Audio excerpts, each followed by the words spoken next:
Pemerintah gencar mensosialisasikan gerakan 3M di masa adaptasi kebiasaan baru. Dengan protokol kesehatan 3M, yakni memakai masker, mencuci tangan, dan menjaga jarak. Hal ini merupakan salah satu upaya pencegahan untuk memutus rantai penularan COVID-19 di Indonesia. Penerapan protokol kesehatan selama pandemi COVID-19 ternyata dapat menumbuhkan rasa disiplin masyarakat, karena dapat membiasakan menjalankan pola hidup sehat. Diberikan pengertian untuk tetap selalu cuci tangan dan pakai masker. Kalau kesadaran masyarakat ya sudah mulai meningkat ya, kesadaran masyarakat, pemahaman masyarakat terhadap COVID ini sudah cukup tinggi. Dengan semakin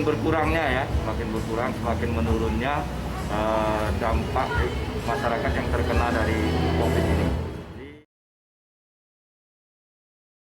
Ingat pesan ibu dengan selalu menerapkan 3M, memakai masker, mencuci tangan, dan menjaga jarak.